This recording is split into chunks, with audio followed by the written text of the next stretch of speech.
Okay, it looks like the stream is starting now.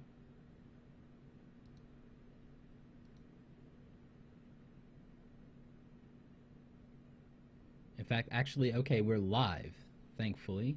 All right, glad that finally worked out. Had some technical difficulties there.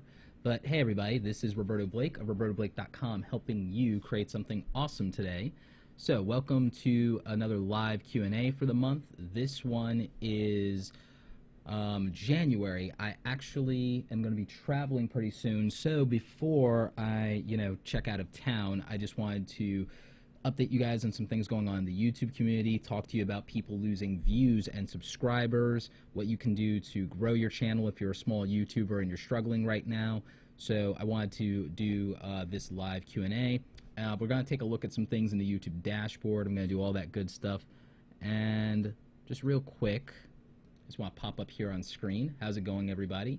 But yeah, I had a few difficulties with the live stream. I think I have to set my profiles up a certain way. That's the reason we're starting about 5 minutes late, so apologies for that. But thanks for joining the stream, you guys. So we are going to be doing Q&A. I'll let you guys know, when I'm opening up the Q&A. But initially, I want to talk about some things going on in the YouTube community that you guys might see going on. I know a lot of you probably saw recently, I think it was yesterday or the day before, that a lot of people were losing subscribers. This is something that YouTube came out and addressed. It's kind of basically an audit. Your lifetime view numbers ended up being inflated for January, but it didn't affect ad revenue, and it didn't affect individual video views. It only affected lifetime channel views, and so there's nothing wrong there. It was a reporting bug in the dashboard, and so your actual counts now should be accurate. All your ad stuff is accurate, so the right money is the right money. Emotionally, a lot of friends reached out, and it was just emotionally dissatisfying for them to see their view count go down, but it's like, you didn't lose views. It was your real view numbers being made accurate. You didn't lose anything. It'd be like if your bank accidentally deposited a crap ton of money into your account, and then they're like, yeah, we made a mistake, so we're taking that money we deposited back. You didn't really lose any money that you earned. So, don't get hung up on that if you lost views in the last 24 hours as of the making of this video on January 26th. If you lost views in the last 24 hours, it's not views that you actually got. It was a reporting error, and I know that that doesn't feel good emotionally, but you have to get past that and just accept that you got some real views in the month of January, and that's what your totals are right now.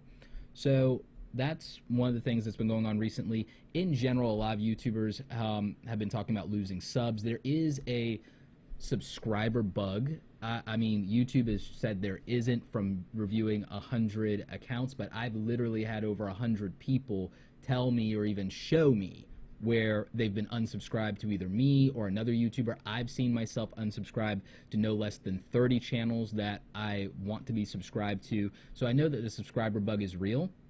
However, I do think I have an idea of what the issue is. It is just a theory of mine, but I think the issue is the syncing across multiple devices. It doesn't catch up, and you might be watching a channel that you're subscribed to.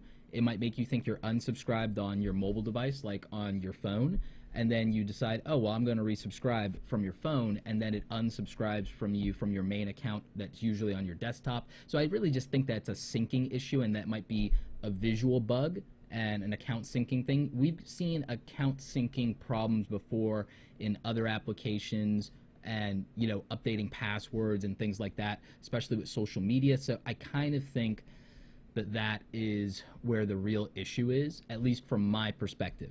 That's what I think is happening. So let's see what's going on here in some of the live comments. Some of you guys have some questions. But let's see. I'm just scrolling through your questions right now, so don't mind me. No, I don't do shoutouts, not my thing, and I actually did a poll recently in Twitter to find out whether shoutouts even do anything for people. In fact, I'll pull up the results of that poll for you guys, and I will show you it here on the screen real quick. And so in a recent poll, let me just move that real quick. So in a recent poll that I did, I asked a bunch of people. I got 125 votes on this, and I talked to some of these people personally as well, and most people said that shoutouts did nothing for them. 31% said they couldn't tell the difference, and only 25% say that shoutouts grew them. And when I talked to them, these were people who had usually less than 100 subscribers, and it helped them get a little bit closer. So that was the data that I got from that poll, and I will be doing a video about whether shoutouts work or not, or what I think you could do instead. So those are the numbers that came back from that poll. Now that's a small sample size, but 100 person sample size was good enough for YouTube to decide there isn't an unsubscribe bug. So maybe it's good enough for me to say that shoutouts don't really do anything. Let's see, real quick, before I get into people losing subscribers, Ash Cummings has a question. Hey, Roberto, just a question. Why do a lot of people make the video 10 minutes? Is this something to do with view time and the amount gained from ads? This is a fantastic question. So the answer is yes to both. Watch time is the main determining authority factor in YouTube, because time is money. As Gary Vaynerchuk would say, it's about day trading and attention, right? It doesn't matter how many views you get. It's more about watch time than anything. Watch time can help for views, views can help for watch time, but also watch time can help for views. I did a whole breakdown of the YouTube algorithm, and I talked about it for like about an hour with another hour and a half of Q&A. And so you'll find that the longer you make a video, everyone talks about short attention spans, but the longer you make a video, the more people that watch that video for longer, the better it is for your channel. It's just like real money. Would you rather have 20% of $100, or would you rather have 90% of $10? Think about that.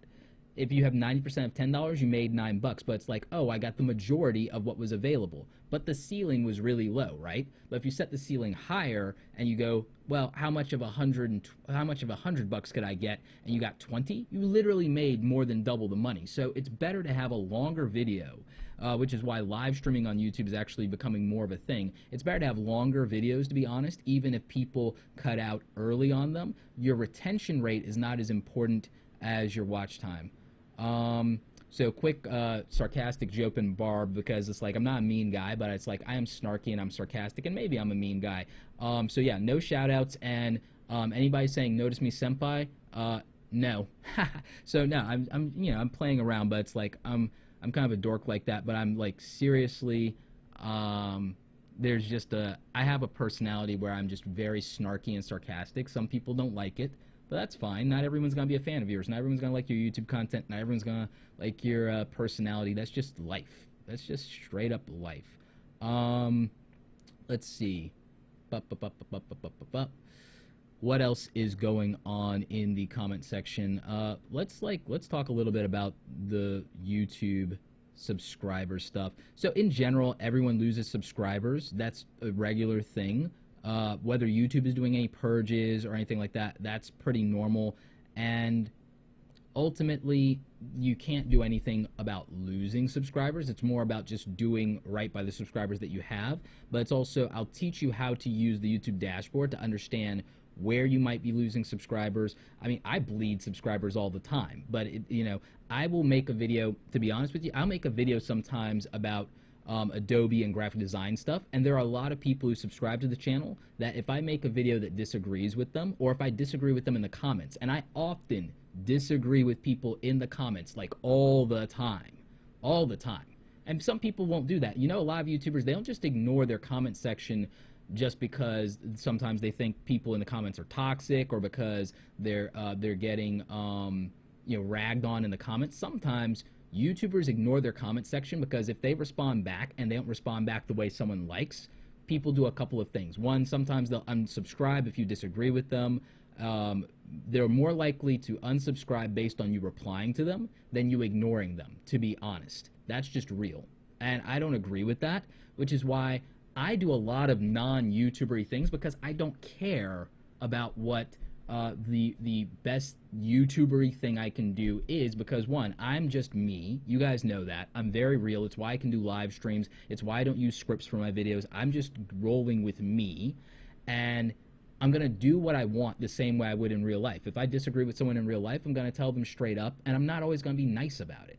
Because PewDiePie even did a video about fake positivity. You have a lot of people that are so scared of losing subscribers that they will do anything to pander to their audience and not be real, not be authentic, not be themselves. That's why some people burn out in YouTube. It's why some people can't keep putting out really good content, is because it's just disheartening for them, and they're so afraid of losing subscribers that they won't be real, they won't be themselves. And everyone in the YouTube community also screams authenticity, but here's the thing. I hate to tell you guys, but some of you guys, when you say you want people to be real with you and authentic, some of you aren't being honest with yourself, and you're not being honest with creators. You guys don't want creators to be honest with you. You want them to make you happy. You want them to entertain you. You want them to give you what you want. And, you know, that's fine. But you can't complain about them being fake if you're going to be that way. And again, I know all of you won't agree with me. I'm saying this in a live stream, and I'm going on the record because I don't care. I'm going to be real. I'm going to be honest about this. There is a real issue in YouTube with people being more scared of losing subscribers, or somebody making a reaction video to them, or someone making a diss track video to them, that they will do anything, including faking positivity, to avoid confrontation, avoid losing subscribers or losing viewership. And you know, that's just very disappointing, considering how many people say they want authentic, and then if you give it to them, they complain. And you can't please everybody, and the problem is YouTubers feel pressured to please everybody, because trying to please everybody is the fastest track to getting 1 million subscribers, which everybody seems to want. Me, not interested. I'm just being real. I'm just not interested in that. MatPat's theory, someone brought this up. Let me see their name so I can acknowledge them. So Vanny Tile Lanito says MatPat has a theory on it. Yes, MatPat's theory on subscriber burn is actually very accurate, but I still think that the syncing issues with the phone are partly responsible for the unsubscribe bug, because YouTube is trying to do the system wherein they have you know, the same experience on your mobile device, your desktop, all your stuff. And I've literally seen that I'm subscribed on a channel on my desktop, but I go to my phone and it tells me that I'm not subscribed. And so if I click that button again, I think it's going to unsubscribe me. So when I've been looking into my numbers, when I see that I lose subscribers, I'm accounting for the fact that I really believe that a lot of people are accidentally unsubscribing via the mobile syncing issue with the YouTube accounts, because I know that syncing stuff from my phone in general doesn't always work, even with Google. So I think if it's a Google issue, then it's more than likely that it's also a YouTube issue. So I would tell you guys to not really get hung up on that. You know, so that's something I would just, you know, keep in mind. Rafa Kuradra says, how far do you record in advance? Well, I record a lot of stuff in advance. I'm actually getting ready to work with 2 assistant editors, and I'm planning to shoot so much content because it's all information, so it doesn't matter when I get it out.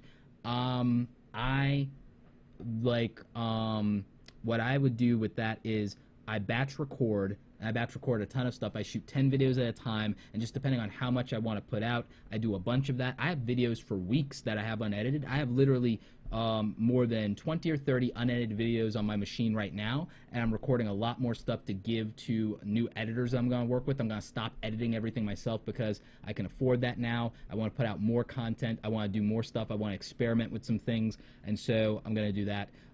Rashid, quit shilling for Jump Cut Academy. I don't like advertising in my live streams. The reason I'm not going to join Jump Cut Academy is because I'll be honest with you, it sounds egotistical, but I think that anything they're going to teach you in Jump Cut Academy, that I could teach it better or just as well. And I know what I need to know, and my channel is doing just fine. And I know I don't have 1 million subscribers, which is something that some of you love to remind me about. And guess what? Some of the most successful business YouTubers I know don't have 1 million subscribers yet either, but they're going to get there. Evan Carmichael, is at about 500,000 now. Gary Vaynerchuk is almost at 500,000. These are the type of channels that I aspire to be like. I'm not PewDiePie, I'm not Tyler Oakley, I'm not Jenna Marbles. These are all great creators. I have nothing against them. That's not my genre. My genre is education. I'm close, but I'm not like SciShow or SciShow Space either, where I have something really cool like astrophysics and black holes to talk about. My stuff is more tutorial based, so I'm closer to somebody like Draw like Jazza, or from the marketing and business side, Gary and Evan Carmichael and Marie Forleo. And these are people that have friends like Sonny Leonarduzzi, video influencers, Tim Schmoyer, Daryl Eves. These are the type of channels that are more similar to mine, and none of us have 1 million.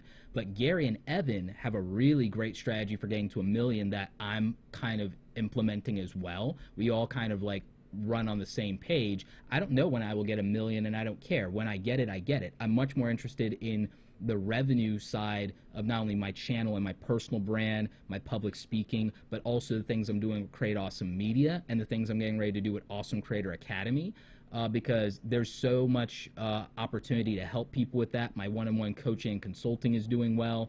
My workshops with corporate businesses are doing well. So I'm editing speaker reels for some people. I'd rather do those things and focus on those things, and if the YouTube channel gets to 500,000 or 1 million, that's fantastic. I'm not going to lose any sleep over it. I really don't care about that. What I care about is if you guys are getting what you need from the YouTube channel, if you want to be a photographer, a designer, a filmmaker, I'm much more interested in doing interviews with people like Eric Peter Carlson and with Josiah Brooks and people like that, Jared Kleinard, Sean Duras. I'm much more interested in interviewing people that can help you achieve your goals. Benjamin Von Wong. I want to interview people that have done the kind of thing that you want to do with your life, whether it's be a filmmaker, be an artist, be a photographer, be a screenwriter. I want to interview those people so they can give you real advice that I might not be able to give you so that you can be successful at your dream in life. And that's what I want to do with like super creative interviews and these live streams. I also, if you want to be a designer, I can tell you how I did that. If you want to be a photographer, I can tell you how I got started with that. If you want to use YouTube as a vehicle to grow your career like I've been doing, then I want to teach you guys how to do that. I'm more interested in helping you guys get what you want and building a legacy off of that and doing my courses and writing my books and doing my speaking gigs than I am getting 1 million subscribers. That's just not my thing. I'm 32 years old. I grew up as an artist. I know that like people clapping it up for you doesn't matter. Doing your work that you love is what matters. And so I just don't care. Now that said, if I can get to 1 million subscribers by inspiring 1 million people to care about creativity, and if I can make creativity be respected more by getting to 1 million subscribers, that's what I'm interested in. And any help that I can get in doing that, I more than welcome it. It's not that I don't care about 1 million subscribers. I care about how I get there. I care about how I get there, which is why I don't pander for views. I want to make education and motivation around creativity. I want creative people to be respected. I don't want people to do this starving artist thing and think that, oh, if I want to be a designer, or if I want to be a comic book illustrator, or I want to be a novelist, that I'm going to live out of a cardboard box. I don't want people believing that crap anymore. I want people to go out there and to crush it and become great filmmakers. I want people to go out there and crush it and be the greatest UI and UX designer they possibly can. I want people to go out there and to make and write screenplays for people who sound like them or have their experiences in life when nobody thought it could be successful, and maybe use the internet to launch a film like Eric was talking about last week, instead of going to the box office. Or if they want to go to the box office, use the internet as leverage. I want to help somebody become like the next Freddie Wong, or the next Justine, or the next Lindsey Sterling, or the next Devin Supertramp. So, that's just kind of how I think about the YouTube subscriber thing and the how to get to 1 million for me. That might not work for you. That may not be your answer. But, that's my thing. Let's see, we got a question here. How do you get sponsors? I've done a whole playlist actually around getting sponsors. I mean, part of it is you need views and subscribers as leverage to get sponsors. That's one thing where I do care about my marketing numbers. You can do a lot more things. You have more leverage when you get sponsors.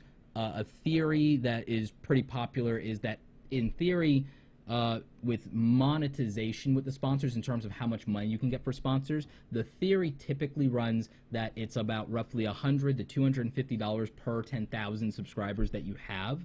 So if you use that as a basis, that's why someone like me can theoretically charge $1,000 for a sponsorship. I've done that before.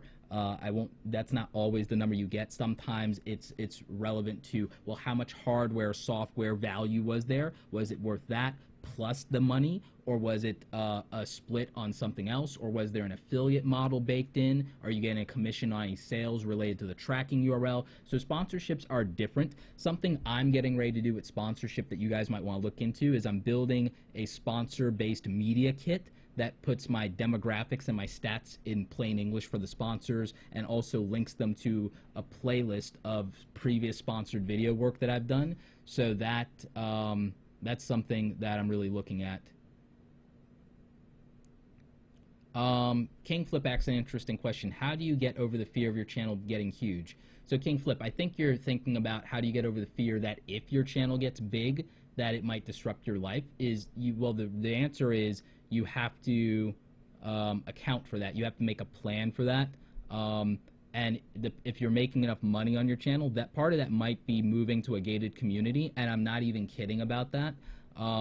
We've seen some things that have been very problematic in the YouTube community with overzealous fans and people showing up to people's houses. So maybe part of it is that you make a plan to, like, what will I do? Like, in general, you should make a plan. I actually have a plan for what I do and what my business and life looks like if I were to have 1 million YouTube subscribers. I actually do have a plan for certain things that I have to put in place, and some of that has to do with how I handle PR and hiring a full-time PR person. Some of that has to do with how and where I live, how I privatize my information on the internet, and that's something you need to think about.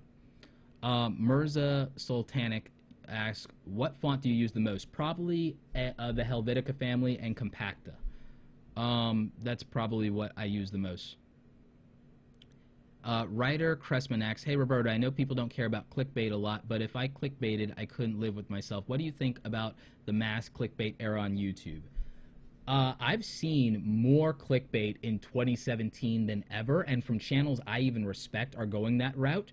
But I think part of it is the shifting culture of the YouTube audience and it becoming the new normal. I think clickbait has been normalized by the biggest YouTubers, and because clickbait has been normalized by the biggest YouTubers, it means that the small YouTubers and the YouTube middle class are kind of caught in the middle there, and they end up following suit, and the problem is that it actually works. I think that there's a difference between clickbait and click-worthy, and so I would strive to be click-worthy. Even I'm experimenting with different things in my thumbnails that make them more click-worthy, and I might do a whole video about that.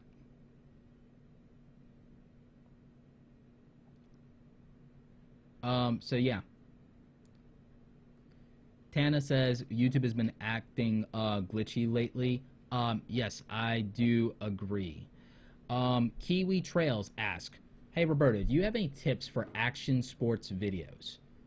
That's a tremendous question. So if you're doing action sports videos, there's a couple of things that I would look at. I would look at places that I could distribute that, and I would look at blogs and websites that might pick it up during like their whenever they're highlighting something, or if they're doing articles or something like that. I would look at publications that could pick that up and would be interested in that. So that's something that I would definitely think about if I were you.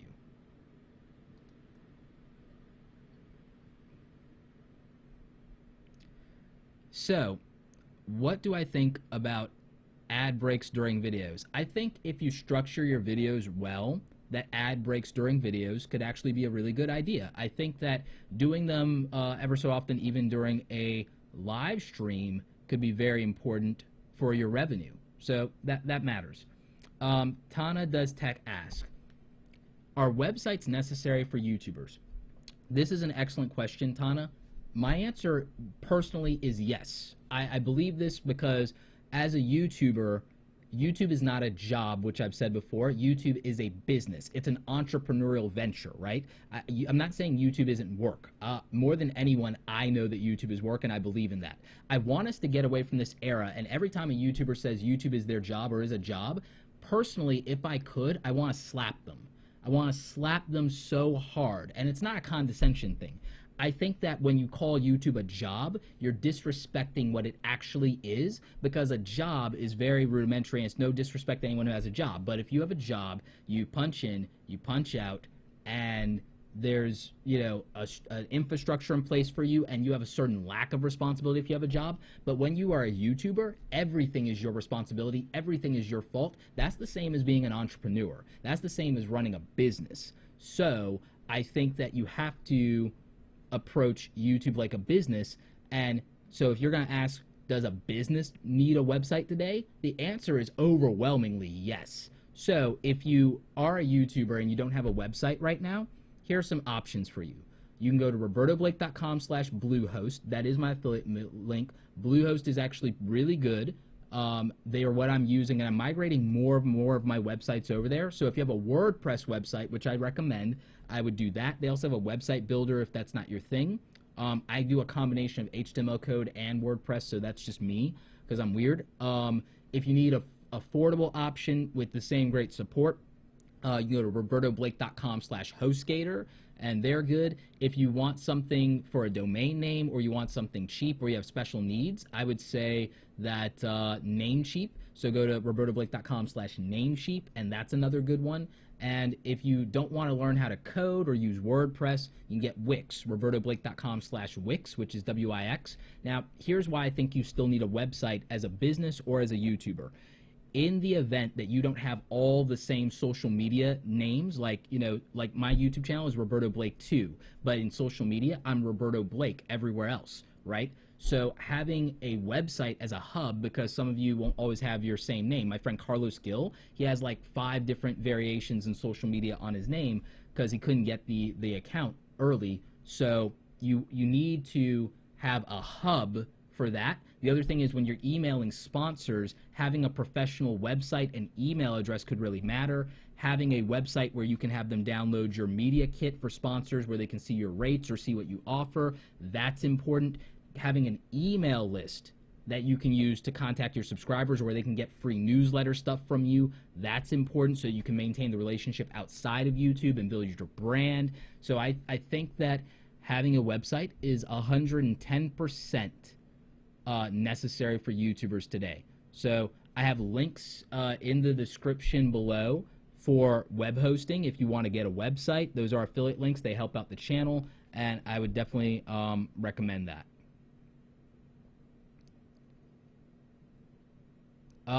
So yeah. Adventures in Wet Shaving says, I'm trying to make playlists for my straight razor wet shaving channel. I've gotten 2 strikes flagging different playlists. Is there anything I can do or talk to with these type of things? I would contact YouTube support because it doesn't make sense that those playlists got strikes. That really doesn't make sense. I am Steve0117X. Is there a such thing as using too much tags on YouTube? I would say that remember that there's a 500 character limit overall, and that no individual tag I think can be more than 120 characters. So I think that that's something to take into account. Silas F asks, do you think it is possible to grow a sustainable business out of a YouTube channel? Yes, depending on your niche, depending on the type of audience you have. My audience, some of you may not realize this, 93% of my audience is over 18, which means I don't have a very young and youth-centric audience. My audience is mostly people who are either college or are already working professional age, and then that's 70% of it that's 18 to 34.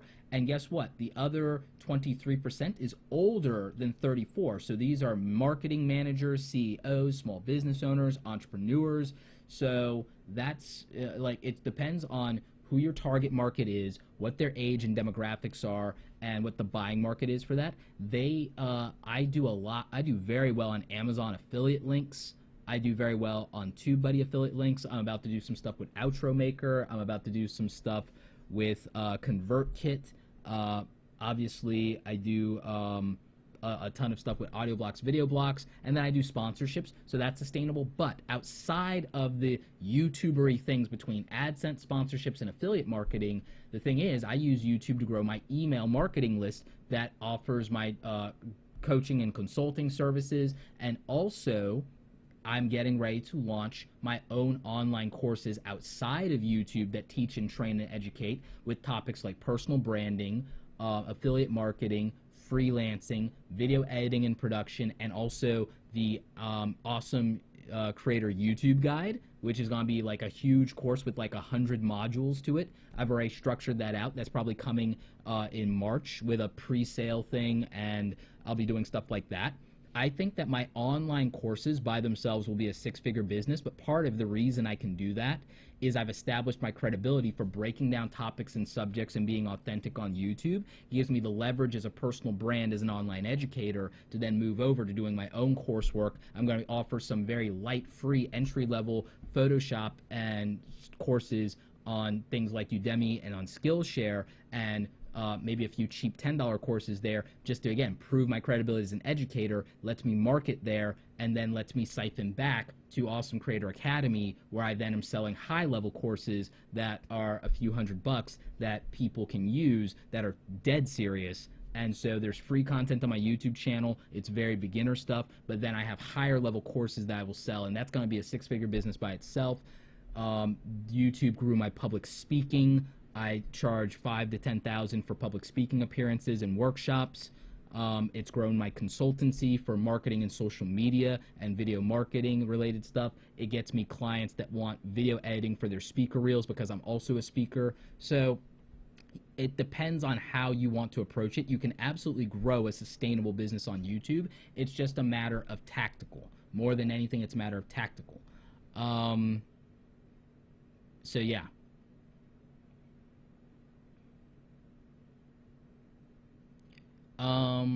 So let's see. Yo, it's Vegas says, don't sell yourself short, Roberto. To get 1 million subscribers, the knowledge you provide is worth way more than that. Oh, well, thank you so much. That's very cool of you to say. I super appreciate that. Let's see.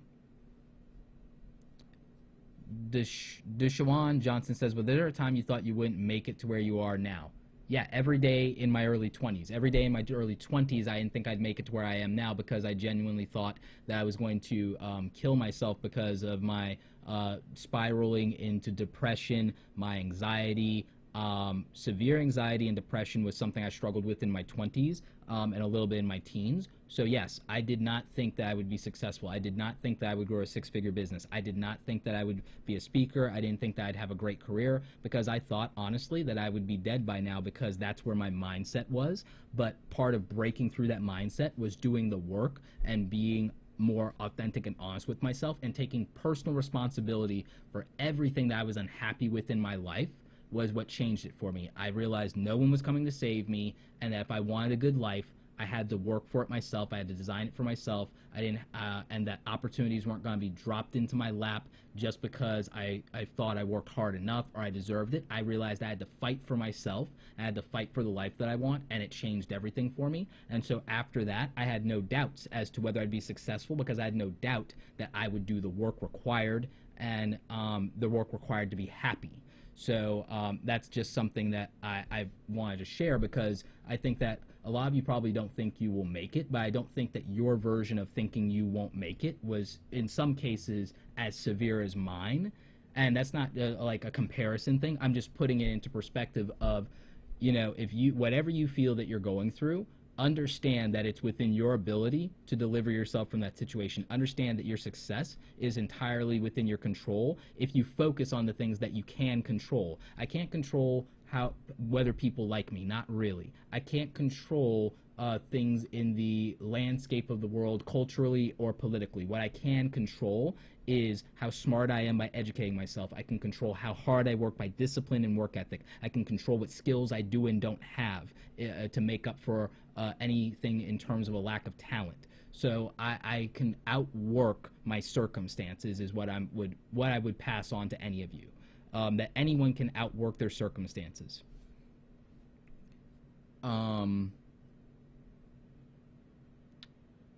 clashing.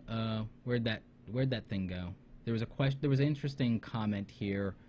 There was an interesting comment here, but let's pivot for a minute. I'm gonna jump back into some Q&A with you guys in a minute, but let's pivot and let me show you guys the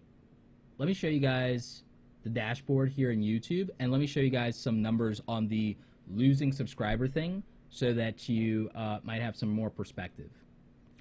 So let's take a quick look at my YouTube dashboard. We're gonna go here into analytics,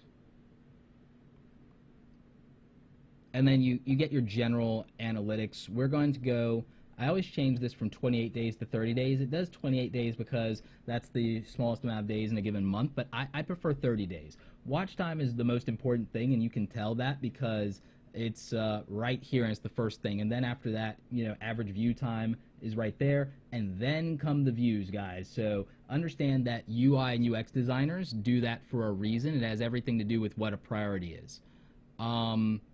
So over here, you have your subscribers. Now this is the subscribers that I've gained over the last 30 days because that's what we highlighted. And when I click into this, and you can do it by clicking over here in the subscriber thing, you're gonna see some numbers. You're gonna see your net subscribers, which is why it says 14,000 is my net. This is your total subscribers gained, and this is your total subscribers lost. Now a lot of you might be concerned with the subscriber loss number, and like that looks like a really big number, but you have to contextualize that. And part of contextualize that is drilling down into this part right here. And before I go with the difference between video losses versus channel losses, I'm going to show you something else you need to look at, which is geography.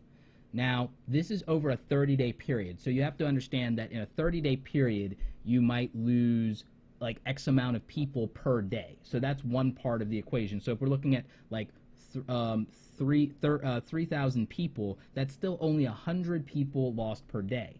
Now, I say only not to discount those 100 people, but it matters when you start to break it down by geography. And by breaking it down by geography, you start to realize, well, if there are 228 different countries that this is accounting for, and you lose a few people internationally based on any number of reasons, then now it starts to make sense. Because guys, if you're an English speaking YouTuber but YouTube distributes internationally, there are a lot of reasons why you could lose 20 people in Egypt, or 22 people in Mexico, or 14 people in Mexico, and so on and so forth, or people in Italy or Israel or Trinidad or Sri Lanka. So if you start to say, wait a minute, there are like 228 countries that my YouTube channel is reaching, and all of a sudden you start to contextualize, well, wait a minute, if I lost 3,000 people,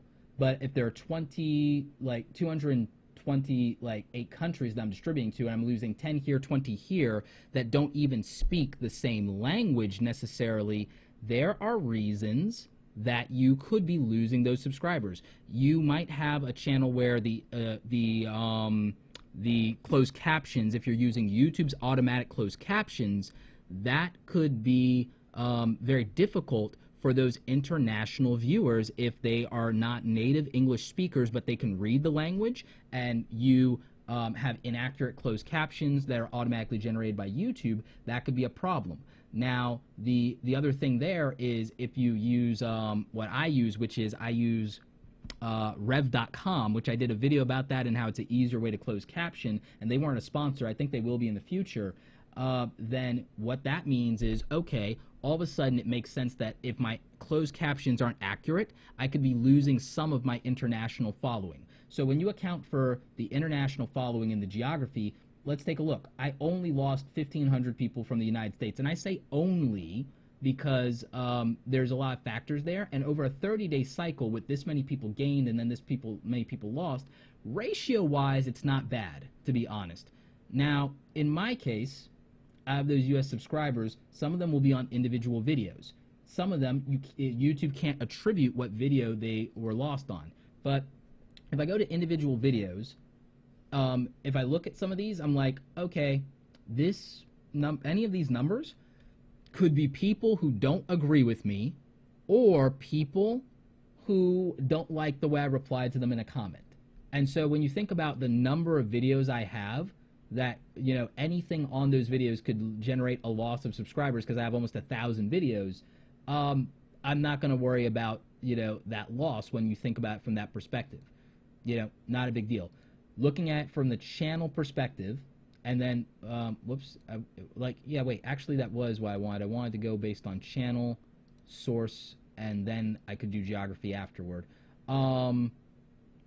But lost on the channel, again, looking at it from the geography standpoint, not as worried about it. So all of those things matter.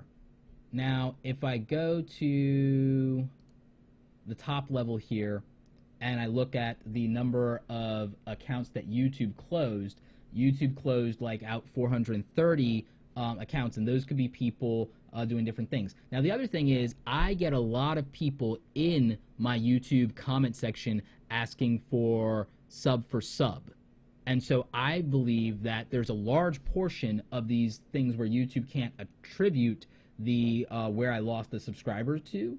I think that a lot of that is probably sub people that I blocked, because I block about 50 people who are commenting sub on my YouTube channel every single day. So that means that per month I'm averaging blocking maybe like, you know, maybe 900, 1,000 people.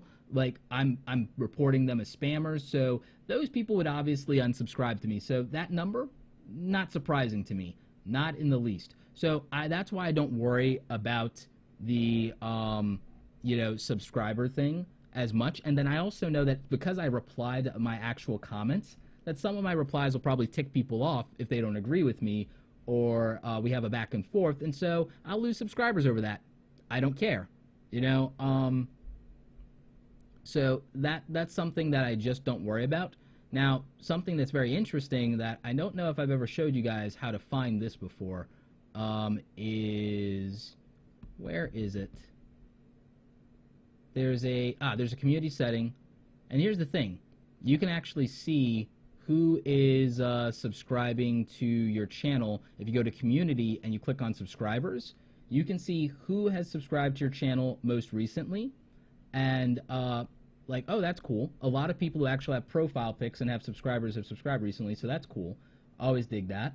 But you can also view by most popular, and you can see who the largest people subscribed to you are. And this could be good if you're trying to see who has subscribed to you that you might want to collab with based on subscriber count, if that's something that matters to you. Personally, I care more about the type of content people are doing. So, but that, you know, that could be interesting. Oh wow, my friend Mike Bijou's almost up to 300,000. Like, that's pretty cool. So there, you know, there's a lot of reasons. Oh, Travis is up to almost 250,000. Nice. Yeah, there's all kinds of things you can do here in the dashboard that I think a lot of you, you know, just don't look at.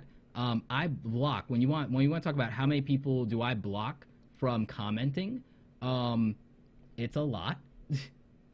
And it's because of, look at all my spam. Look at all the spam I get. So that's my reasoning. That's why I don't worry about it. That's why, you know, I look more at what am I doing that I think matters to the people at an individual level than the bigger, higher level thing in terms of, oh, I lost subscribers.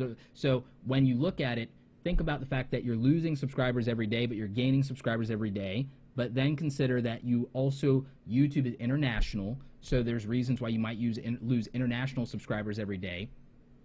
And so that could all have an impact on how many. Now, also keep in mind the unsub bug is a real thing, and that I'm convinced that it's a syncing issue between various different devices, because like I said, I'll go to a YouTube channel that I know I'm subscribed to in my mobile phone, and it'll have the thing asking me if I want to subscribe, and I'm like, I'm already subscribed to this person, and I'll hit subscribe, but it's probably unsubscribing me. So between the unsubscribe bug and the syncing glitches, the sub for sub community, and then an international audience, it shouldn't really overwhelm you that you're losing subscribers. I know emotionally that it's dissatisfying, but now you understand that it makes sense if you approach it from practicality. I addressed TMT Designs. I addressed why so many YouTubers gained and lost views in the last couple of days. It was an accounting error on the lifetime channel views, but not the individual video views. So that's what's going on.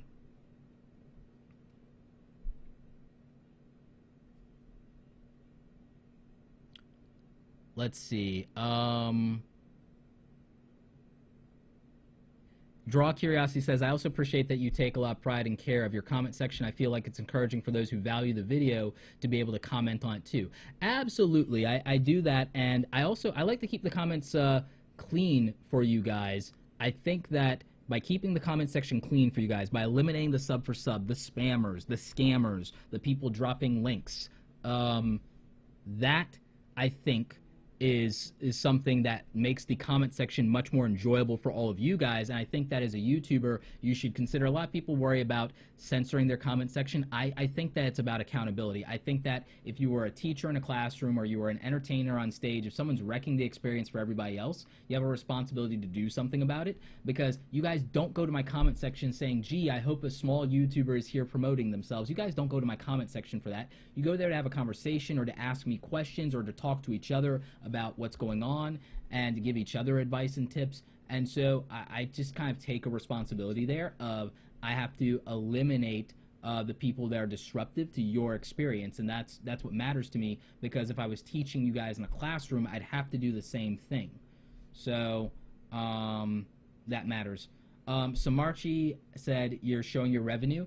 Technically, you're allowed to show your revenue, but technically you're not allowed to show the data behind your revenue in terms of CPM and RPM, and there's a lot of legalese. It's not in the YouTube terms of service, it's in the AdSense terms of service and in the Google terms of service, and it's really complex language, and it confuses people. So the shorthand version for people to avoid getting themselves into trouble is to say that they're not allowed to show their revenue. And the thing is, that's my AdSense revenue. It has nothing to do with how much money this channel actually makes. So anyway, that number will change next month. It's why I will never do a how much money do I make on YouTube thing, for a couple of reasons. One, none of your business. Two, it's a part of my overall business of Create Awesome Media, and it's more tied to my personal brand than the company. And you guys don't need to know that. And there are reasons why I don't disclose the sponsorship dollar earnings because of NDA contracts in some of those cases. Then there's what a part of my consulting business is attributable to the YouTube part from a marketing standpoint. It's so convoluted to determine how much money that I actually make off of YouTube that it's an irrelevant conversation to have. And then as for AdSense, it's like, well, you guys saw it if you care about that, but I don't care about that. I think that more than anything, it's a vanity thing that people do sometimes. I have no issues with people who want to do how much money they make on YouTube video. I just think that's vanity. I think that people judge people on this whole is YouTube your full-time job thing, which is stupid. And is it, oh, do you make your living off of YouTube? I think that conversation is stupid. I think that YouTube is as much aligned to entrepreneurship as anything else. And I think that it's rude to ask people how much money they make. That's the way I was raised. And then the other part of it is, if you need to know that to respect the legitimacy of someone's information, you're not open to learning in the first place. So that's my answer. You're free to agree or disagree with that. And again, that's why I don't worry about losing subscribers, because I'm going to say stuff every week, every day, that someone's going to disagree with so adamantly that they're going to tune me out for all eternity. And okay, that's whatever. That's a choice that they make, in the same way that I made a choice that I will not pander to people for views and subscribers. You know, I'll just put whatever I have on the table and people can take it or leave it. Guardian Soulblade says, you're different than most YouTubers, you have another business. I disagree. Most of the big YouTubers you know actually have an LLC, they just don't talk about it. And most of them have an entertainment career, which operates as a different business. And then a lot of small YouTubers, they actually work a full-time job. The majority of YouTubers work a full-time job. The difference is that I have a business versus a job. So almost every single YouTuber has another source of income. There are very few people, the far minority of YouTubers live off of YouTube. That's the far minority of YouTubers. That's what people are confused about. Most people under 100,000 subscribers still have a job. So that's another source of income for them. Then people in the YouTube middle class either have quit their day job and are living on their YouTube earnings, or they're doing that, but then they have a business that they don't talk about on the side, or they have side jobs or side gigs that they do, i.e. a lot of them will do video editing for other channels, or they'll do video editing for local small businesses. Almost all the tech YouTubers like Andrew Edwards, almost all the tech YouTubers have a business setup. And so I think that if you're saying that you feel that the far majority of YouTubers don't have a business, then that's their mistake, number one. That's their mistake, because you can get strikes on YouTube and get banned. Something could happen, and something could disrupt your brand or your reputation in YouTube, and you could start bleeding views and subscribers. The algorithm can change against you. So guess what? That's a problem. From a tax perspective, as a YouTuber, you should probably form an LLC or an S corporation anyway, because once you have YouTube earnings that are significant, it's taxed just like a self-employed small business. So you should probably do that in the first place. So even if you say, well, I'm different than most YouTubers and I have a business, then that's not something that's like not in my favor. That means that they're doing it. I'm going to say it. That means they're doing it wrong. So I would say that's the thing. I mean, Philip DeFranco has multiple other businesses. I mean, he even has a merchandising and t-shirt brand for Human Peoples. That's a whole separate business. That's practical, and he set that up very early in his YouTube career. Setting up SourceFed as its own entity and doing the brands under SourceFed, that's a whole thing. So, yeah, I think that is something to just kind of keep in mind.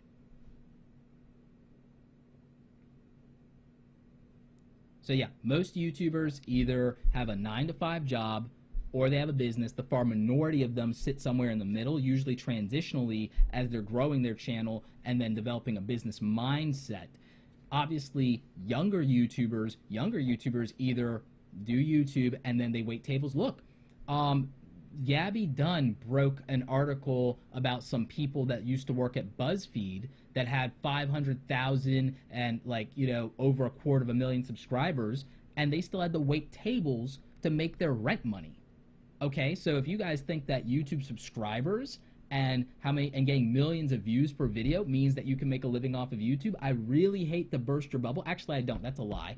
I don't hate bursting your bubble. I'm gonna burst your bubble on that. It's not practical.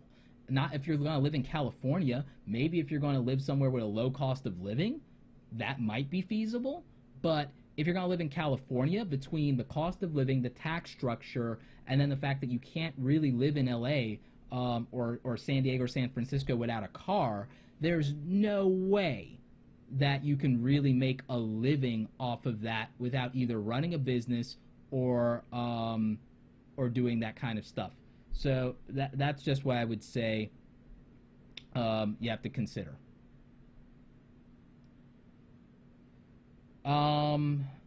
Let's see. Katie Music says, hey Roberto, so my teacher told me that I should start targeting different countries through ads such as India, Brazil, Philippines, as well as the UK and US because it's highly saturated. What do you think? Theoretically, you can't target ads by geography as much as you would like to. The only exception might be if you have translation-based tags in your tags as far as translating stuff for those countries, and that would be the only way that I would say you could target it. Samarchi says, what if your other business has nothing to do with your YouTube channel? Should you try combining them? No, not if they're not a right fit and not if the audiences don't make sense. I would segment them, but I would also give your business its own YouTube channel as well, and I would position yourself. Here's what every small YouTuber should probably do. All right, if you're a small YouTuber and you're not making enough money to make rent off of your YouTube channel, here's exactly what you should do.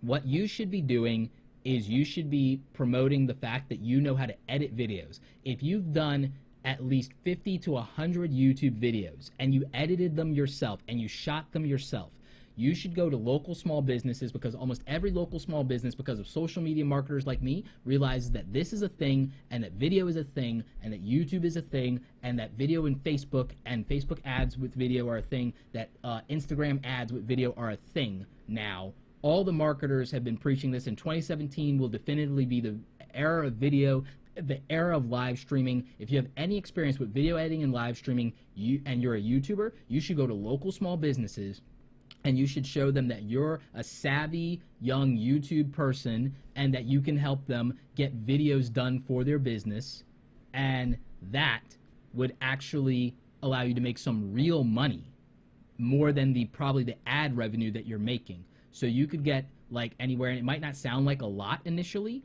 but for an hour's worth of video editing, you could probably edit 2 videos for a business in like an hour or 2 hours and get 15 to 30 bucks for that. And it might sound small, but if you don't have any other income, or if you are like waiting tables or something, it's actually a lot more money than you would make for your time. If you're waiting tables, you know that making 60 or 80 bucks a day is a challenge. I almost guarantee you that if you're editing videos for other small YouTubers or larger YouTubers and stuff like that, then you could start making real money every single day if you're doing that. If you start shooting and producing videos and doing photography, then that would be another way that you can make money, because you already have a camera. So it depends on where you also live, because Annie Motion HD says, I tried that here in my neighborhood. The small businesses here don't see the value in advertising on YouTube. How do I convince them? You can't convince people that aren't convinced. Go to the businesses in your local community that are already paying for advertising in newspapers, are paying for advertising in Google, and are using Google AdWords. Find the local businesses that are already paying for advertising. People who are already paying for advertising will believe in it, and you can show them the value. And if they don't believe in it, show them a video from Gary Vaynerchuk or something and throw that in their face. Like, that's what I would say. Jose Rubio, how many subscribers are required to make a YouTube channel sustainable? I'm going to have to make a video that explains that subscribers don't make a YouTube channel sustainable, because everyone's under this delusion. Reference an article by GABY DUNN about the reality of being internet famous, or the perils of being internet famous. She highlights I'm going to look up this article and I'm going to drop a link for it. The dangers of being internet famous. GABY DUNN. All right, the sad economics of being, yep, here we go. This article. All right, so I'm going to pop this up on the screen here. All right, get rich or die vlogging, the sad economics of internet fame. So, in this article, GABY DUNN is talking about this girl, Ashley, that she knows that works with BuzzFeed, and she has like 90,000 Instagram followers, and people with 500,000 or 70,000 YouTube subscribers, you know, people with a lot. And guess what? Not being able to, like, you know, make rent. And the fact that you can have 340,000 followers but never make $340,000. Like, that's a real thing here. And so I'm going to drop a link to this article in the comments. I'll probably add it to the description. But this is a real thing. Subscriber counts have nothing to do with making your thing sustainable and how much revenue you can make. It's irrelevant.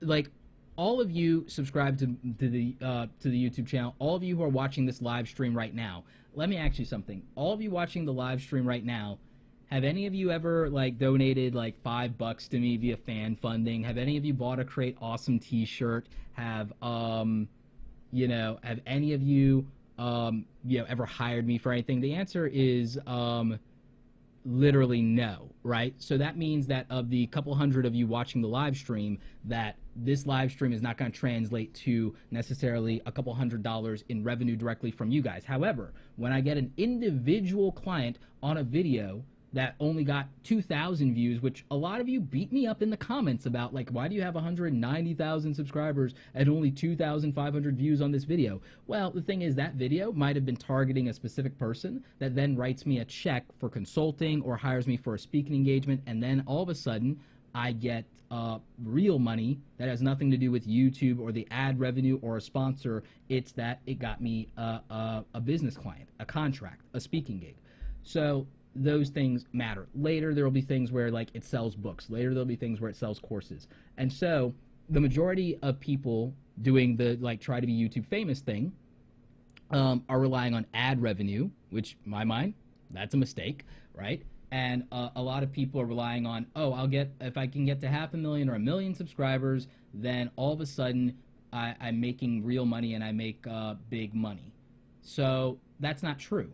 That's not true. And even with ad revenue, like, even with getting, it depends on what your channel is and what ads you. I make more money on ad revenue than some people because of the type of content I have. And by the way, Subversivity, my ad revenue didn't drop in January, which I know is the typical thing, because of the type of things that my channel targets with advertising and some hacks that I know in terms of how I cater my channel to draw in the highest level ads based on the type of content I relate to and my channel authority and my channel keywords, which I've talked about this before. It's not a secret.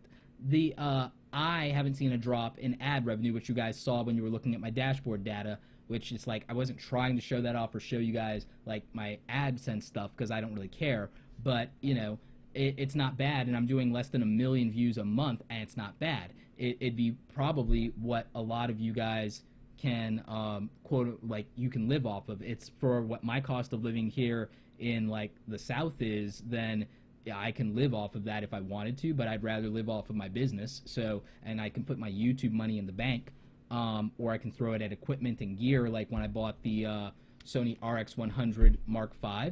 This is $1,000 worth of vlogging camera that just makes my life easier, and I can make that purchase without a second thought because, oh, well, that just comes out of the budget for gear that I set aside out of the year. Out of the year, I set aside, and I always go over on this, I set aside in my business a $10,000 budget for equipment upgrades and repairs, and so I spent a pretty significant portion of that on this new camera, but there were reasons for that. I will also be doing a comparison of a $1,000 vlogging camera versus a $200 vlogging camera pretty soon here. That's probably about a week away. But the reason that some people's January ad revenue dropped is because ad budgets, I worked in the world of advertising and marketing. Ad budgets are up for renewal and review for the first quarter in January. So in the first quarter, the business people and the marketing teams are looking at all their data and they're scrambling to decide what they will and won't approve, which is, why sponsorships are less in January and ad revenue is less in January. So that's very real. So there's no subscriber count that guarantees you success. There's no amount of subscriber count that can guarantee your success. Technoglance says, can I choose YouTube as a full-time career? I don't know. Can you? Do you have the chops? Do you have the skill set? Do you have the business savvy? Look, I'm going to tell you something that's going to be very unpopular. Okay, and I know I'm going to get a lot of crap for saying this in the comment section. The far majority of people cannot make a living off of YouTube, but the reason is because they don't have the business sense and the business savvy. And that's why I showed you the article by GABY DUNN, is because they grew their YouTube channel, they had like 1 million subscribers, blah, blah, blah, but they didn't understand that by moving to California to collab with bigger YouTubers, that they would end up paying huge self-employment taxes. They didn't realize that the cost of living would be so significantly high. They didn't realize that there will be months like January where the ad revenue bottoms out for them. And then when they tried to do more sponsorship stuff and negotiate those deals, they got backlash from their viewers about being sellouts. They didn't incorporate an LLC to help offset the taxes. They didn't know how to account and track their finances. And why? It's because most people under 25, most people under 30 have no idea about these things. And if you've only ever made your money working an after-school job or being a barista and you've never worked a corporate job, you have no clue about how this stuff works. So the far majority of people that are under 30 could not make and will not make a living off of YouTube. And I say that not to say, oh, you can't do it, and oh, it's a pipe dream or anything. I'm talking about practicality. I'm talking about the same reason if you're under 30, the majority of you, if you start a small business or you start a startup tomorrow, you're not going to go on Shark Tank and get a deal. It's not going to happen because you don't have the business savvy. You don't have the chops. I'm going to get a book, and I'm going to show you guys a book on camera. Hang on.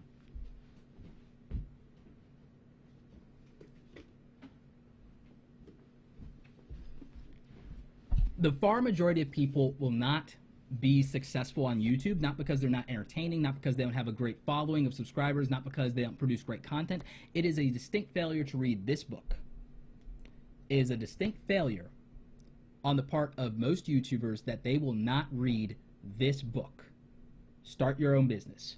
And that is what will be the definitive thing that means that they will not be able to make a living off of YouTube, make a career out of YouTube, is a failure to read this book, to not understand what incorporating your business looks like and about LLC structures, not understanding building a brand, not having a comprehensive marketing strategy, not having a networking strategy, not knowing how to get potential investment in their channel, believe it or not, because that's a thing now.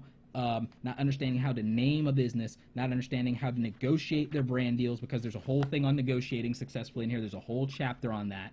Like choosing a location for their business to incorporate in terms of what states offer different things for businesses, where you should live based on the tax rate versus lifestyle, cost of living, setting up an email system, building a website, and then gathering an email list for your subscribers, like social networking, bookkeeping and accounting, huge. That's why people aren't going to be successful on YouTube. It's not going to be the algorithm that gets them. It's not going to be losing views or subscribers. It's not going to be popularity. It's going to literally be the fact that they don't have the business chops to be an entrepreneur, because running a YouTube channel, you don't work for YouTube. It's not a job. You don't get a W-2. You don't get a 401k. Most YouTubers will not set up a savings account for their retirement beyond an IRA, which you can only contribute $5,500 a year to. Most YouTubers will not set up an SEP, a self-employment account for their retirement, so that they could then put more of their earnings and put like over $10,000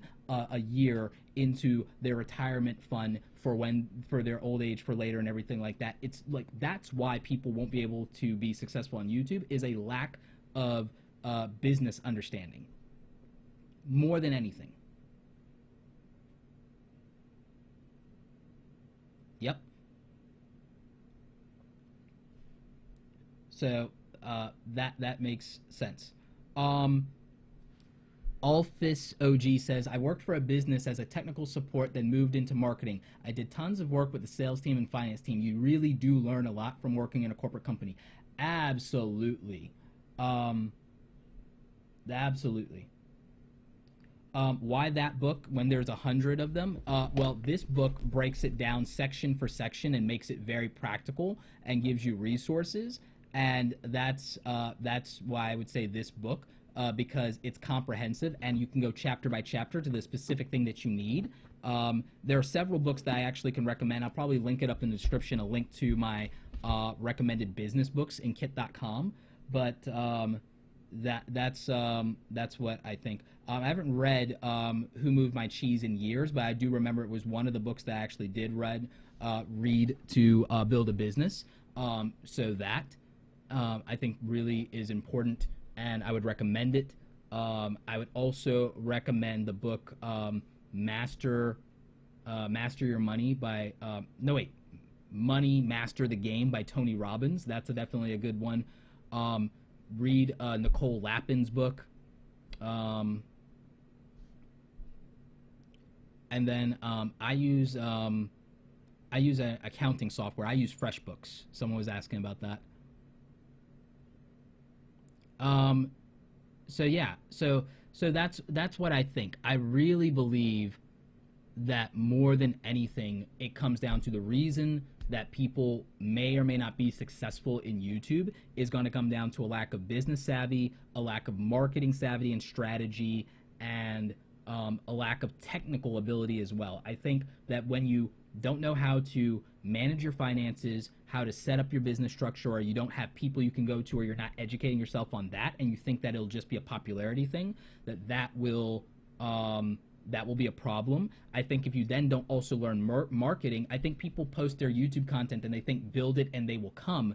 They don't realize you have to market and build a real brand. And you know, that's the thing that I focus on. Is I worked in advertising and marketing. I know exactly that the product and the quality of the content is secondary to the brand that you built and the packaging and the ability to market it effectively.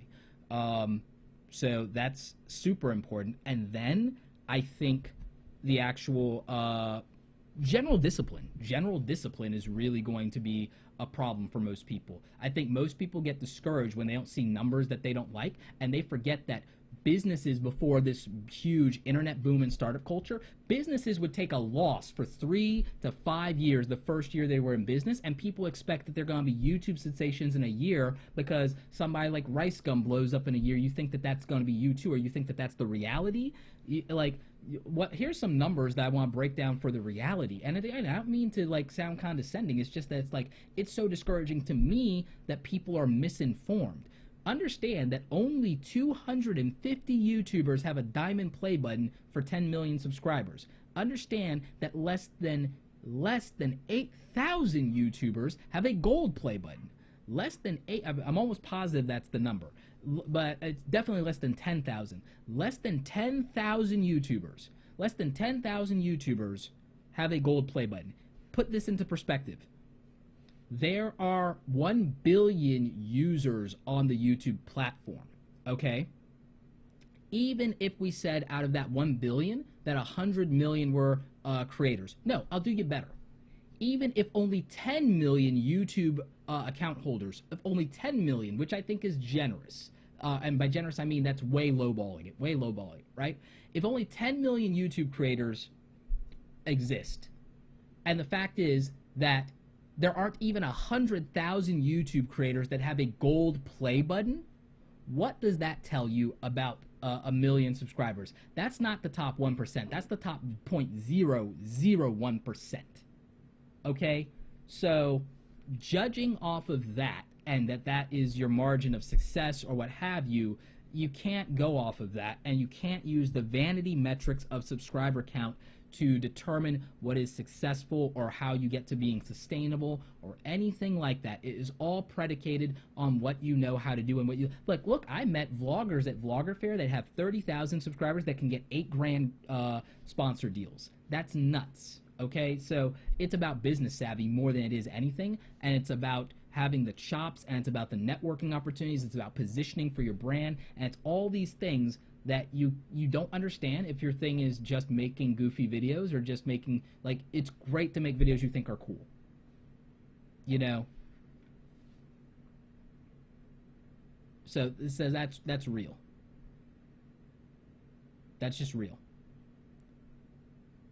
And yeah, when people quit too soon, look, Marquez Brownlee did 100 videos to get 78 subscribers. I hear people whine every day about doing 20 or 15 videos and why they only have 200 subscribers or 80 subscribers. He did 100 videos back 8 years ago when it was so much easier to grow a YouTube channel, you know? And it took him 100 videos to even get 78. Now he has 4 million because he didn't quit after 100 videos. That's Marquez Brownlee, MKBHD, one of the biggest tech YouTubers. So I just think that you have to really be practical about this, because like I said, and I showed you guys in the Gabby Dunn article, the subscriber count is not going to guarantee sustainability or success or making real money. That's not how it's going to work. Ad revenue is not reliable.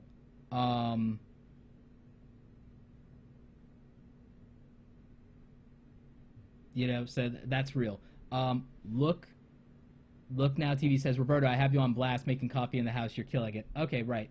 Awesome. Like, you know, some people think it's discouraging. Like, I get told so often in my YouTube advice videos how discouraging it is, but I'm like, it's practicality. I'm just being real. I'm just being real of the how, like, what it actually really takes. It's why I'm going to be doing, like, it's about maybe 2 or 3 months from being finished based on production, but I've finished all the actual information. I just have to finish editing and shooting the videos and outsource some of that stuff. But the reason I'm going to be doing an Awesome Creator Academy course that is going to be the Awesome Creators Guide for YouTube is that I've done the free stuff that's all the beginner stuff. I want to do the real stuff on understanding the dashboard, understanding positioning and marketing a channel, the visual branding. I mean, I have like 15 modules that I'm going to do in this course. They're just about visual branding alone and about color schemes because it matters.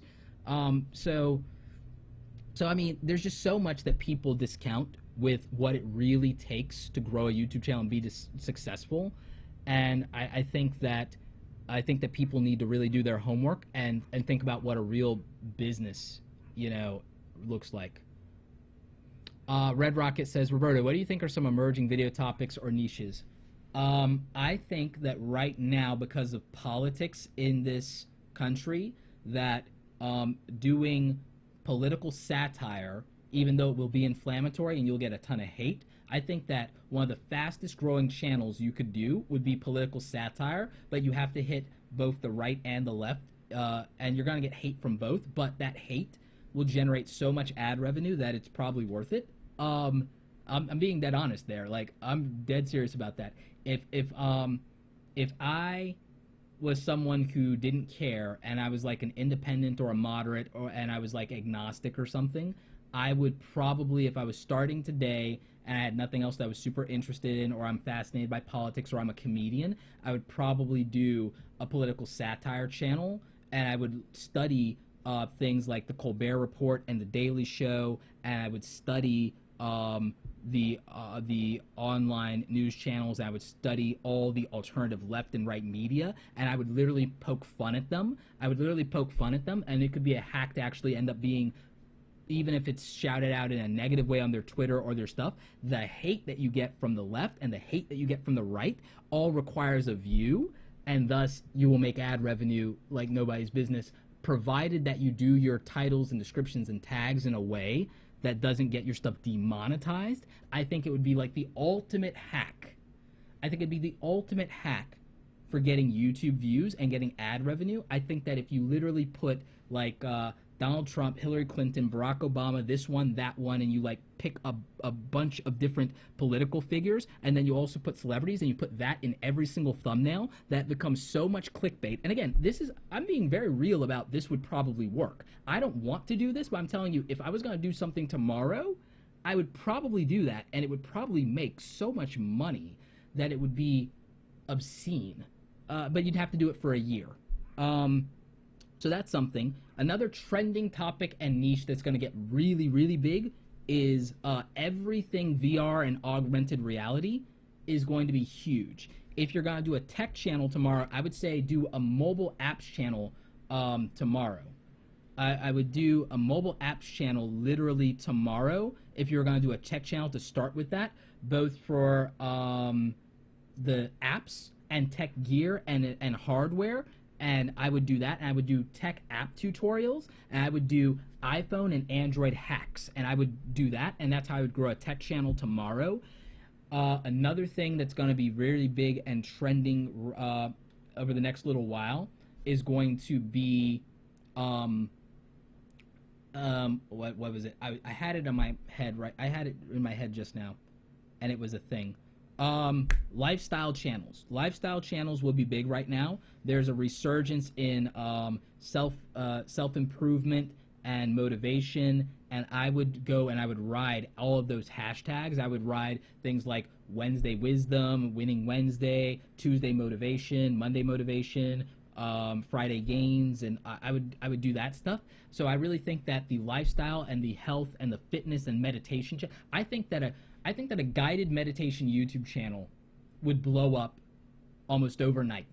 I really believe that. I believe that in 100 days, if you committed to 100 days and did 100 days of content and did guided meditation stuff, and if you did live streams, of guided meditation, I believe that a YouTube channel like that would blow up overnight. I'm not even kidding. I also believe a live stream yoga YouTube channel would blow up overnight. I really think that would happen. I think a live stream, more than anything, I think a live stream yoga channel would blow up. I think a live stream fitness channel would blow up. So I think that is. I also think that if you're a filmmaker doing a part of your channel that is giving away B-roll footage that you're not selling or that you're not using in exchange for signing up to your email list would be huge, and I think it would stack watch time. I think it would stack watch time by having like 12 minutes of like drone footage, so that people could see drone footage samples before they download this thing. And if you give it to them for signing up their email, then that is something that'd be very lucrative for you. And so I think that would matter.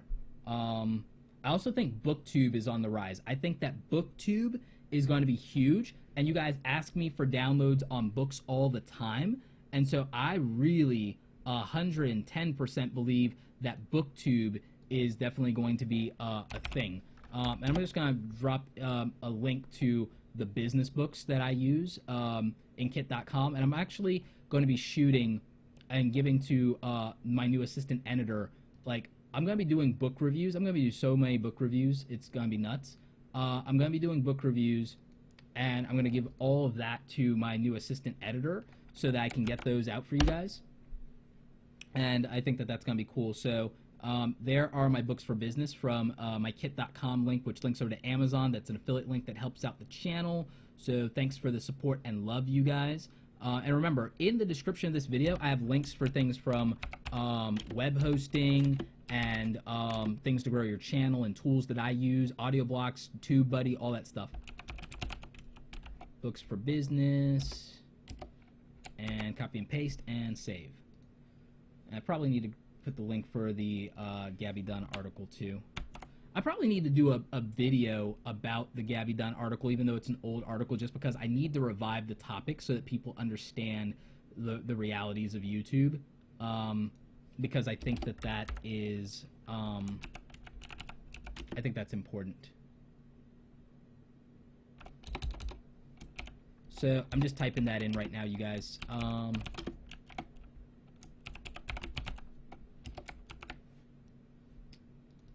Boom, boom, boom, boom, boom. Summit asks, Roberto, if I'm able to do both yoga and tech things, should I create 2 different channels? Those audiences are so different that I really believe that they should be different brands. When you're deciding on whether you're going to do a different channel, you have to think of whether it's a different audience, not whether you can combine the 2 things. I think that's a mistake. I think that you have to decide whether or not it's a different brand, whether it's a different niche, whether it's a different thing, because your channel authority actually matters, and that needs to be topical, just like a website. I wouldn't go to a website and I wouldn't want to see both tech and yoga on a website if it's not a news website or a magazine. So I think you have to really think about that. So always think of, would this make sense from the perspective of a website? Because think about it, YouTube channels are video websites when you think about it. Kevin Wright says, what's your suggestion for growing a service-based business on YouTube? This is my favorite question, Kevin. Thank you so much for this question.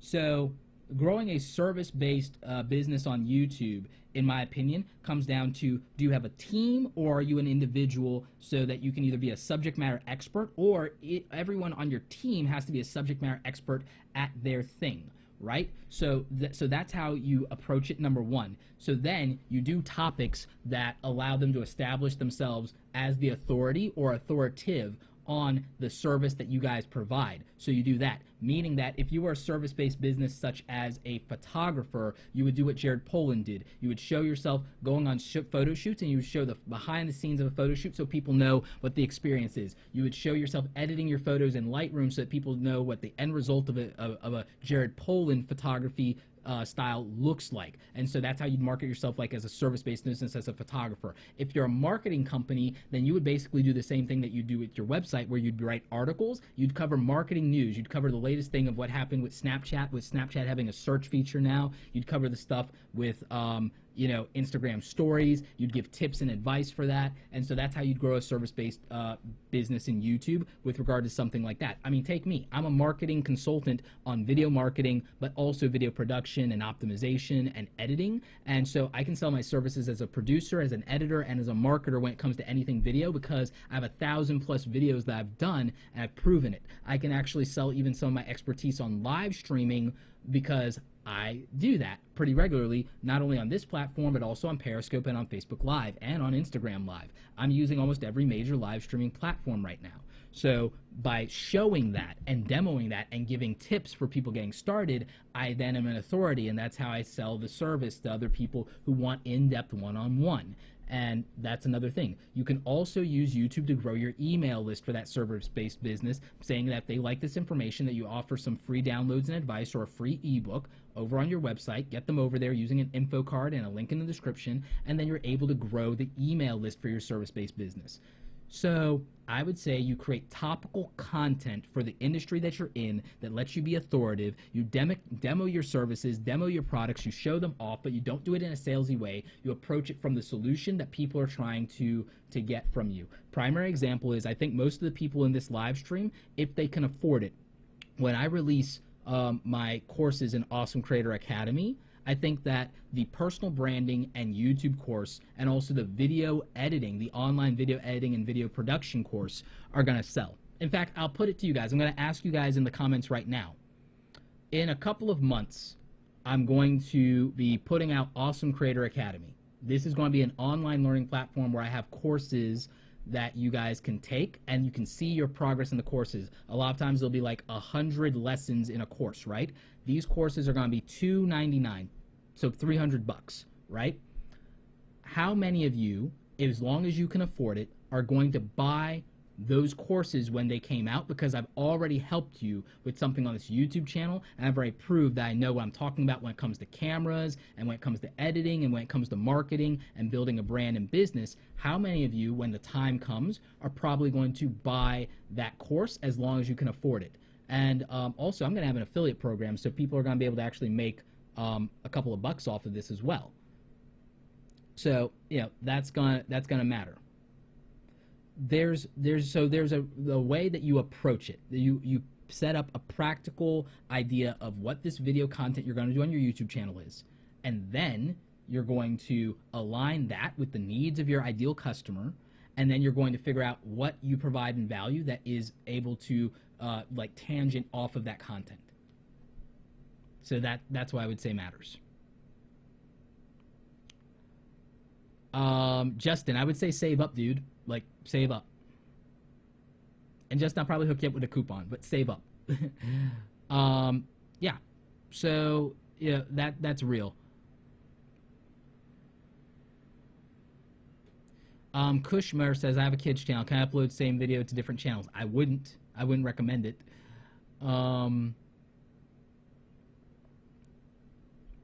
Let's see. Someone asked, Jay Cornwall asked, is it too late for Spanish Beauty channel to, can you sell a beauty product at the beginning? I would avoid selling at the beginning, but I would say once you're a few videos in, that you can start thinking about that, but I wouldn't start selling right away, and I don't think it's too late for any type of channel. Inspiration vlogs and lifestyle could be in one channel if your personality can carry the channel. What email list did I use? I use MailChimp, but I'm about to split my email list between MailChimp and ConvertKit. There's things in ConvertKit that are more practical from a sales cycle standpoint in terms of funneling people into a drip system based on free courses and email downloads and follow-up systems for there. And then for some more general stuff, MailChimp makes sense for a few of the free email course kind of things or whatever. So I'm kind of actually going to split between MailChimp and ConvertKit. And I'm going to keep some stuff in MailChimp just because I think that for I still want to train on MailChimp, and I actually want to partner with them on some stuff. But I think for a lot of you, because you can get MailChimp initially for free or very affordably, that it is one of the most practical things. Yeah.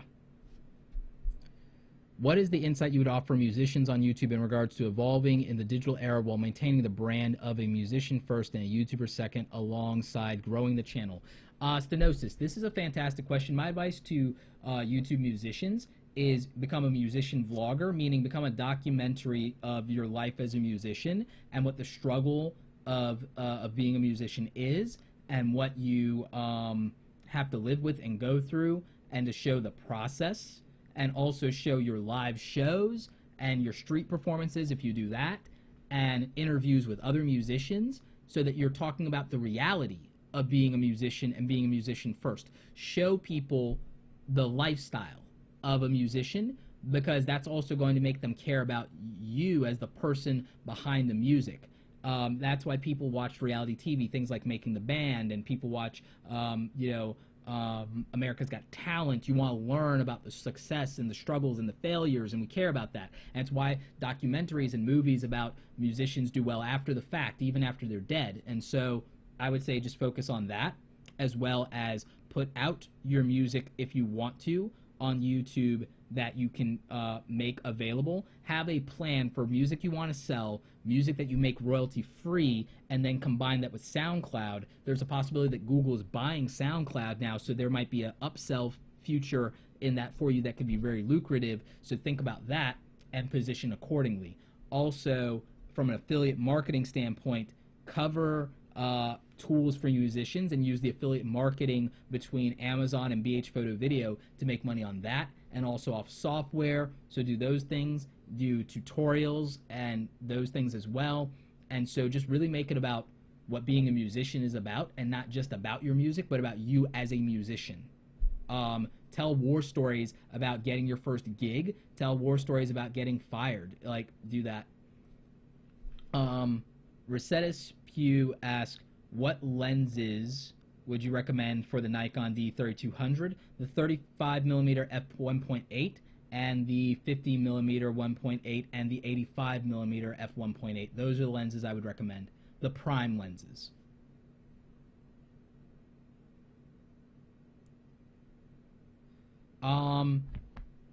Roberto, can a channel that has no talking in it, only screen recording, be successful in your opinion? Thanks. It depends on what it is, and I would just find channels that are successful like that and then start to deconstruct them and analyze them, study, find 10 channels that have no talking and are just screen recordings that are successful, and then find out what they all did and study them and analyze them and break them down. Techzilla says, I struggle to compete with other YouTubers in my field because they are a huge, by comparison to me, they get products several weeks earlier than me in their videos and go live 2 weeks before me. Stop worrying about it, Techzilla. Techzilla, people are going to tune into your channel if your channel is more interesting and fun and informative. There are a lot of tech YouTubers that their stuff, honestly, is a little boring, or it's getting a little dated, or they've been doing the same thing for so long that I can't even get through the full video anymore. And I'm not calling anybody out, I'm just saying, if you make your videos much more interesting and fun, you'll attract a new type of audience, and it won't matter.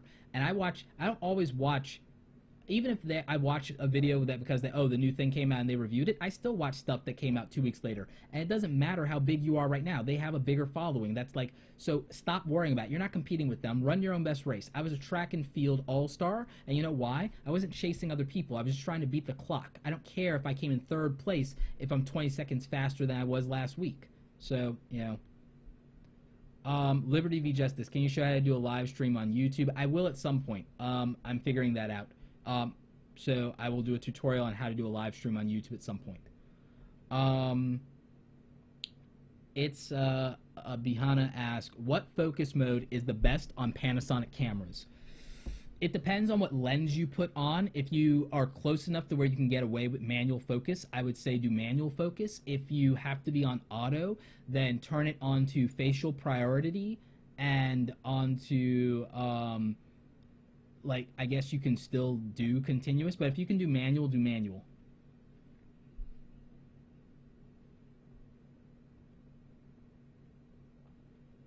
Eric Clips TV says, how do I get my videos out there when I'm beginning? I have Facebook page, Twitter page, and I'm posting daily. I get views, but at a very slow rate. It's going to be slow when you're starting out. Reference my How to Grow a YouTube Channel series here on the channel. It's in the Fridays playlist. There's a lot there that can help you when you're just starting out. I have everything from how to start from 0, how to get your first 100, how to get your first 1,000, your first 100,000. So I would do that. Dead Orbit says, can you explain how to research other channels and what they're doing right to add to your channel? I mean, it's not complicated. I don't mean to sound condescending saying that. I'm just saying it's really not that complicated if you think about it. I mean, think about why you watch the channel. Think about why you watch the channel and go from that. I mean, it's a simple deconstruction.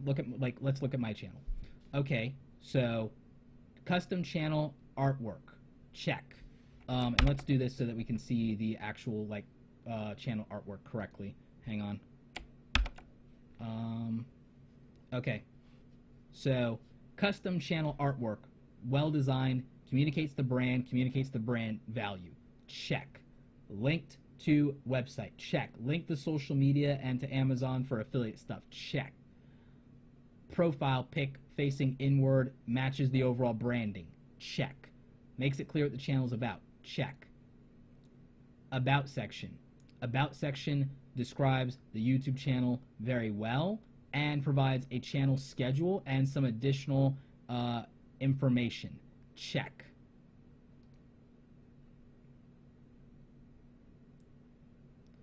Channel homepage is featuring different channel playlist, check. Branding to identify different types of videos and topics specifically, check. Channel is identifying what days of the week content is posted, check. So that all matters. Most popular videos, check. Current uploads, check. Featured videos, check.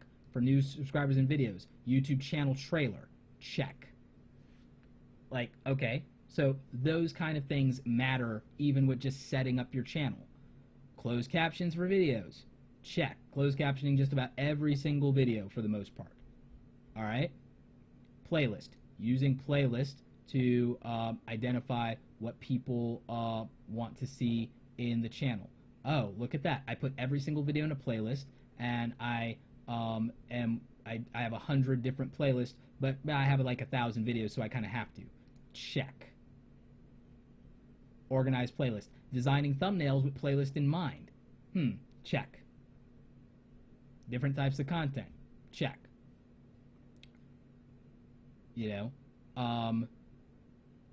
So I would say that those kind of things probably matter quite a bit. And again, you can also analyze their individual videos and how they do thumbnails and how I do branding and how whoever does what they're doing and everything like that. Consistency and continuity. I mean, look, you can tell clearly what a Graphic Design Mondays video looks like based on the branding.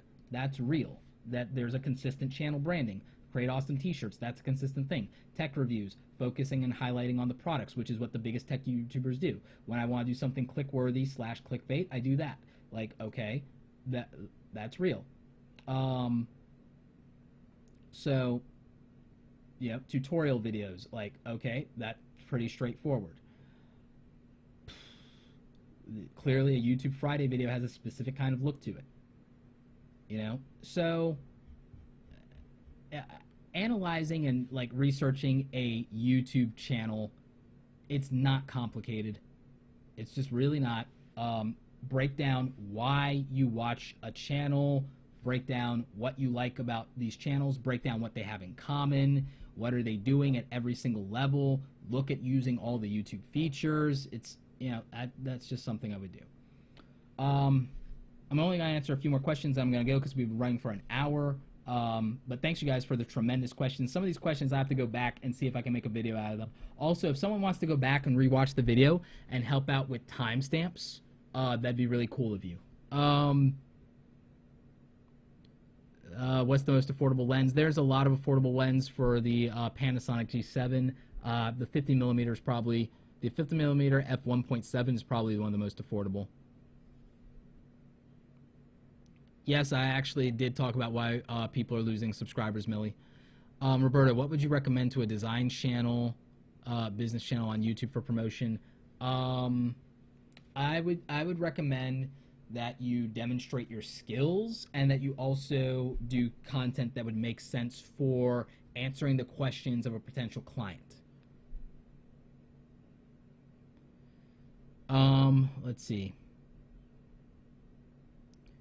I'm going to mention why people are losing subs one more time, and I'm going to go back to the dashboard again one more time, and then with that data, and that's it. But there's a couple of things. There is a real subscriber bug in YouTube. My theory on that is partly that it is a syncing issue between like mobile stuff and the desktop and logging into your account from other areas, because when I go into YouTube in my phone and I watch content from a creator that I know for a fact that I'm subscribed to, sometimes it tells me I'm unsubscribed to that creator. And the problem with that is if I hit the subscribe button again, what will happen is that I will be unsubscribed on the desktop, and I've seen that happen. So there's a syncing issue partly with that. The other reason is in general you will lose subscribers. If you're me, you're losing subscribers sometimes because you will comment back to people and they will disagree with you, and you're just going to lose subscribers. In general, people lose subscribers. There's also a bunch of people that are trying to do sub for sub, and they're going to unsubscribe to your channel, whether you subscribe to them or not, which I don't. I hate sub for sub, so I know that I lose and bleed subscribers all the time based even on that. So when you click into like your subscribers and it's like, okay, I gained a lot, I gained this as net gains, and then I lost this many, but I break it down and I look at the geography and then I go, oh wait, YouTube is international.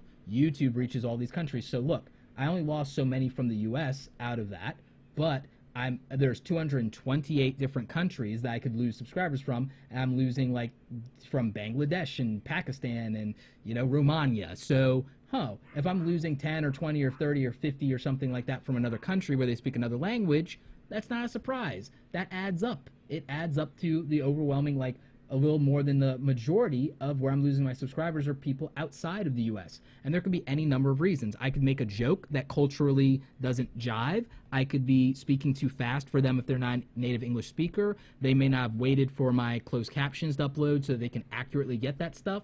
So those things could matter. And then in terms of individual videos, it could be that someone disagreed with me on a video. Someone could disagree with me on a specific video and unsubscribe. Somebody could disagree with a comment that I replied to them and they will unsubscribe. When you add all of that up and you add it up over a 30-day cycle, it leads to losing subscribers. That's the natural progression of it. So you shouldn't worry about it.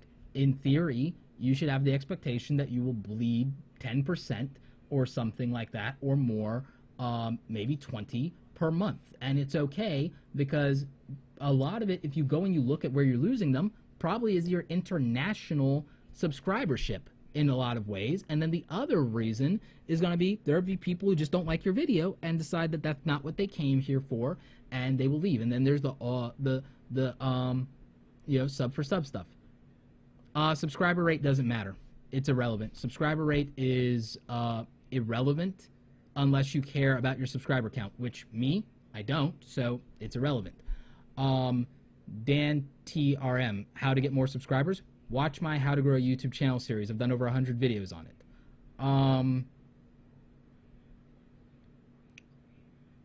So that's what matters. YouTube is distributing views based on user behavior, meaning that the reason that daily content can work is because you're related to more videos and you have more opportunities to show up on the homepage for people who watch similar videos to yours based on your titles, descriptions, and tags. So, you know, that matters.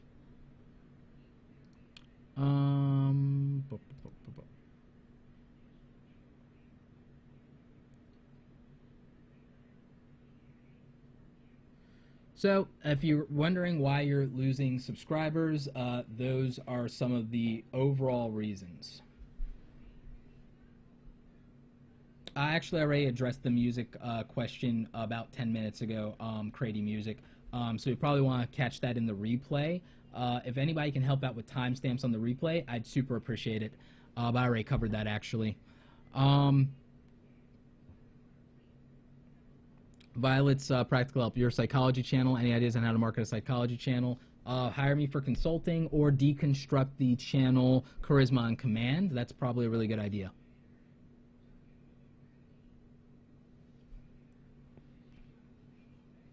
Like, Jose, like, the subscriber count is important to me on a personal and philosophical and business level, because it's like, I know that it doesn't matter. Reference the article that I posted from Gabby Dunn on why I don't think it matters.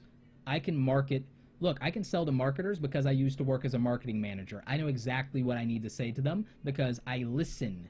I ask them what they're trying to accomplish, and then I tell them how I can do it. I'm Tyrion Lannister. I ask people what they want, and then I put myself in a position to give them what they want.